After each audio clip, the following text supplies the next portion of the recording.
అలా నేను చేసాం. వాహనదారుల నుంచి వీలున్నంత ఎక్కువగా పిండేసుకోవడానికి డబ్బులు కేంద్ర ప్రభుత్వం సిద్ధమైంది. అందుకే ఈ మధ్యకాలంలో రకరకాల మార్పులు తీసుకొస్తుంది. దానికి అనుగుణంగా కొన్ని కోర్టులు కూడా కొన్ని తీర్పులు ఇవ్వడం జరిగింది. అవి ఏంటి అనేది మీకు ఎక్స్ప్లెయిన్ చేస్తాను. ఏ విధంగా కేంద్ర ప్రభుత్వం వాహనదారుల నుంచి ఫైన్లు వసూలు చేసుకోవడానికి ప్లాన్ చేస్తుందో నేను చెప్తాను. కార్లు డ్రైవింగ్ చేసేటప్పుడు మీరు సీట్ బెల్ట్ పెట్టుకోవాల్సిందే, కంపల్సరీ పెట్టుకోవాల్సిందే. అలాగే మీ కారుకి కనీసం 2 ఎయిర్ బ్యాగ్స్ ఉండాలి. 4 ఎయిర్ బ్యాగ్స్ ఉంటే ఓకే, 8 ఉంటే ఇంకా బెటరు. కనీసం 2 అయితే ఎయిర్ బ్యాగ్స్ ఉండాలి ఫ్రంట్. మీరు కనుక కారు సీట్ బెల్ట్ పెట్టుకోకపోతే ఫైన్ ఎంత తెలుసా? 10,000 మినిమం. అది ఎంతకైనా కావచ్చు, 50,000కైనా పోవచ్చు ఫైన్. ఇది ఒకటి. 2, హెల్మెట్లు. 2 వీలర్స్, కొన్ని కోట్ల మంది 2 వీలర్స్ వాడుతున్నారు. గతంలో సైకిల్ ఏ విధంగా వాడుతున్నారు, ఇప్పుడు 2 వీలర్స్ కూడా అదే విధంగా వాడుతున్నారు. ప్రతి వాళ్ళు, పేద కుటుంబం, నిరుపేద కుటుంబంలో ఉండేటువంటి వాళ్ళు కూడా ఏదో ఒక మోటార్ బైక్ 2 వీలర్ని వాడుతున్నారు. వాళ్ళు హెల్మెట్ పెట్టుకోవాలి. హెల్మెట్ కూడా మామూలు రోడ్ సైడ్ హెల్మెట్ పెట్టుకుంటే కుదరదు. ISI మార్క్ ఉన్నటువంటి హెల్మెట్టే పెట్టుకోవాలి. ఒకళ్ళు కాదు, ఇద్దరూ పెట్టుకోవాలి. ముందు డ్రైవ్ చేసేవాళ్ళు, వెనక కూర్చునే వాళ్ళు ఇద్దరు హెల్మెట్ పెట్టుకోవాలి. ఇలాంటి రూల్స్ ఫ్రేమ్ చేశారు. ఒకవేళ హెల్మెట్ పెట్టుకోకుండా మీరు దొరికితే మినిమం 1000 రూపాయలు, మినిమం 1000 రూపాయలు మీరు పే చేయాల్సి వస్తుంది. ఇది ఈ విధంగా బాధలు స్టార్ట్ చేసింది కేంద్ర ప్రభుత్వం. ఆ మేరకు రాష్ట్ర రోడ్డు రవాణా శాఖకి ఉత్తర్వులు కూడా అందించింది, మార్గదర్శకాలు కూడా అందించింది. ఇక ఇంకొక భయంకరమైనటువంటి తీర్పు ఏంటంటే సుప్రీంకోర్టు ఇచ్చింది రీసెంట్గా.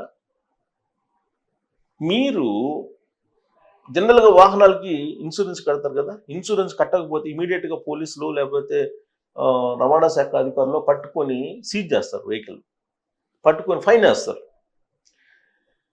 మీరు ఇన్సూరెన్స్ కట్టినప్పటికీ కూడా మీరు ప్రమాదవశాత్తు యాక్సిడెంట్ జరిగితే, అంటే మీరు నిర్లక్ష్యంతో, యాక్సిడెంట్ అంటే ప్రమాదవశాత్తు జరిగేదే ఎప్పుడు కూడా, కానీ మీ నిర్లక్ష్యం కనుక ఆ యాక్సిడెంట్లో కనిపిస్తే మీకు బీమా సొమ్ము అంటే ఇన్సూరెన్స్ సొమ్ము 1 పైసా రాదు. సుప్రీంకోర్టు ఇచ్చింది తాజాగా.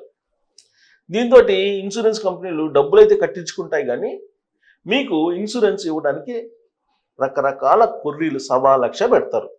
మామూలుగా ఈ తీర్పు రాకముందే 1,00,000 కారణాలు చూపించి వీలున్నంత వరకు ఇన్సూరెన్స్ డబ్బులు ఎగ్గొట్టడానికి చూస్తారు వాళ్ళు. మీరు ఒక 10,000 లేదండి 20,000 లేదా 30,000 బిల్ అయితే వాళ్ళు ఇచ్చి దాంట్లో 50% ఇవ్వడానికి 1,00,000 హడిల్స్ క్రియేట్ చేస్తారు. తెలుసు మీ అందరికి, ఆల్మోస్ట్ వాహనాలలో అందరికీ తెలుసు వాళ్ళ సంగతి. అయినప్పటికీ కూడా ఇన్సూరెన్స్ కడతారు. కారణం ఏంటి? ఒకవేళ ఏదైనా పొరపాటు జరిగితే మళ్ళీ చేతికి పడకుండా ఇన్సూరెన్స్ కట్టాలనుకుంటారు ఇండివిజువల్గా, కానీ చాలామంది కట్టాలనుకోరు. కానీ కట్టాలి అనివార్యంగా అని చెప్పి పోలీసు, రవాణా శాఖ అధికారులు డిమాండ్ చేస్తుంటారు. ఇన్సూరెన్స్ లేకపోతే కేసు ఫైల్ చేస్తారు, ఫైన్ వేస్తారు.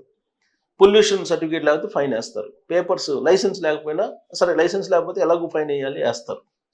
సో ఇలా అసలు ఇన్సూరెన్స్ అనేది అది మన ఇండివిజువల్ ఇష్టం, మనకు ఉంటుందా లేదా అనేది అది మనకి సంబంధించిన ఇష్యూ. కానీ గవర్నమెంట్ మెడ మీద కత్తి పెట్టి ఇన్సూరెన్స్ కట్టిస్తుంది. మరి ఇన్సూరెన్స్ కట్టిస్తున్నప్పుడు ఆ ఇన్సూరెన్స్ ప్రమాదం జరిగినప్పుడు మళ్ళా ఇప్పించాల్సిన బాధ్యత కూడా వాళ్ళకు ఉండాలి కదా, ఉండదు. ఇప్పుడు లేటెస్ట్గా సుప్రీంకోర్టు ఇచ్చిన తీర్పు ఏంటి? ఒకవేళ డ్రైవింగ్ చేసేటప్పుడు మీ నిర్లక్ష్యం ఉంటే ఆ ప్రమాదం తాలూకు బీమా ఇవ్వరు అని. ఏదో ఒక నిర్లక్ష్యం కారణంగానే కదా ప్రమాదం జరిగేది. ప్రమాదం ఎందుకు జరుగుతాయి? నిర్లక్ష్యమో, నిద్రపోవటమో ఏదో జరిగితేనే కదా ఆ ప్రమాదాలు జరిగేది. మరి ఆ తీర్పు ఏంటో అసలు అర్థమే కావట్లేదు జనాలకి. ప్లస్ వాటినేమో ఆ తీర్పుని జోలో పెట్టుకొని తిరుగుతున్నారు ఇన్సూరెన్స్ కంపెనీ వాళ్ళు. అది తీర్పు చూపించి ఇదిగో ఇలా వచ్చింది, మేము ఇవ్వడానికి అవకాశం లేదు, ఏమో ఇలా చెప్తున్నారు. సో ఇన్ని రకాల హడ్డిల్స్ ఇప్పుడు క్రియేట్ చేస్తున్నారు వాహనదారుల మీద. ఇన్ని క్రియేట్ చేసినా కానీ మనం ఖచ్చితంగా వాహనాలను వాడాల్సిందే, పెట్రోల్ డీజిల్ కొడుచుకోవాల్సిందే, ఎంత రేటు పెట్టినా కానీ. వాళ్ళు రోడ్ ట్యాక్స్ కట్టమంటే కడతాం, పార్కింగ్ ఫీజులు కట్టమంటే కడతాం. తర్వాత వాళ్ళు 2 వాహనాలు ఉంటే ఎక్స్ట్రా రిజిస్ట్రేషన్ ఛార్జీ వేస్తున్నామంటే ఖచ్చితంగా మనం పే చేసి తీసుకుంటాం. అసలు ఎవ్వరూ కూడా అసలు రోడ్ ట్యాక్స్ కట్టించుకుంటున్నారు కదా, మళ్ళీ పార్కింగ్ ఫీజు ఏందని అడగరు. ఇప్పుడు మళ్ళీ కొత్తగా ప్రభుత్వం ఏం చేస్తుంది? ముందే మీరు వాహనాలు కొనేటప్పుడే పార్కింగ్ ముందే కట్టించుకుంటారంట. రిజర్వ్ మీరు ఎక్కడ మీ ప్లేస్ ఎక్కడ అని కనుక్కొని ఆ ప్లేస్కి ముందుగానే రిజర్వ్ చేసుకున్నట్టు మీరు సర్టిఫికేట్ ఇస్తే దానికి ముందుగానే ఫీజు కట్టించుకొని రిజిస్ట్రేషన్ చేసేట్టు ఆలోచన చేస్తున్నారు అనమాట. అంటే ఏదో ఒక రకంగా డబ్బులు పెండాలి. సో దీనికి సంబంధించి కొన్ని రూల్స్ ఉన్నాయి. హెల్మెట్కి సంబంధించి ఒక పెద్ద ఇష్యూ ఇది. హెల్మెట్లు ఇప్పుడు ఐఎస్ఐ మార్కు హెల్మెట్లు లేకపోతే ₹1000 ఫైన్ అని చెప్తున్నారు. హెల్మెట్లు వాడుతున్నారు, ఇప్పుడు అలవాటు పడిపోయారు జనాలు కూడా, వాడాలి కూడా. కానీ ఐఎస్ఐ మార్కే వాడాలని చెప్పి నిబంధన పెట్టారు. ఇప్పుడు లోకల్ కంపెనీలన్నింటినీ కూడా తీసేయాలన్నమాట. Only ISI company, ISI brand ఉన్నటువంటి కంపెనీలు మాత్రం వాడాలి మనం. అంటే ఇప్పుడున్న హెల్మెట్లన్నీ తీసేసి కొత్త హెల్మెట్లు మనం కొనుక్కోవాలి. అంటే ఒక్కొక్క ఇంటికి కనీసం హెల్మెట్ల రూపంలో 2000 అన్నా ఖర్చు పెట్టాల్సి వస్తుంది. ఇది కొన్ని కోట్ల మందికి సంబంధించిన ఇష్యూ. అంటే ఎన్ని కోట్లు అవుతుంది, అది ఎంత ట్యాక్స్ గవర్నమెంట్కి జమ అవుతుంది, ఎంత రాబడి ఉంటుంది, మీరు లెక్కేయండి. సో ఇదంతా ఈ విధంగా వాళ్ళు పిండి డబ్బులు వసూలు చేసుకునే కార్యక్రమానికి కేంద్ర ప్రభుత్వం శ్రీకారం చుట్టింది. సో దీనికి సంబంధించి మార్గదర్శకాలు మీరు గూగుల్లో మనం చూస్తే కనుక ఇక్కడ చూడండి, ChatGPT చెప్తుంది రూల్స్ కూడా. In India wearing a helmet while riding a 2-wheeler is mandatory for both the driver and the pillion rider, అంటే వెనక కూర్చున్నట్టు, with few exemptions. The law specifically section 129 of the Motor Vehicle Act mandates the use of protective headgear for anyone over the age of 4 riding motorcycle. అంటే age 4 దాటినటువంటి వాళ్ళు ఖచ్చితంగా helmet, నువ్వు పిల్లల్ని ఎక్కించుకోబోతున్నా కానీ 5 సంవత్సరాల పిల్లల్ని ఎక్కించుకోబోతున్నా హెల్మెట్ పెట్టాల్సిందే. Violations can result in a fine of 1000, minimum కనీసం ₹1000 అనమాట, ఇంకా అంతకన్నా ఎక్కువ వేసుకోవచ్చు.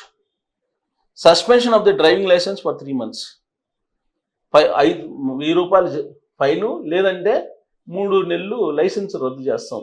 ఇది రూలు. ఇంకా కీ రూల్స్ ఇప్పుడు లేటెస్ట్గా ఏంటంటే compulsory for all both the driver and the pillion driver, అంటే వెనక driver, pillion driver of 2-wheeler must wear helmet.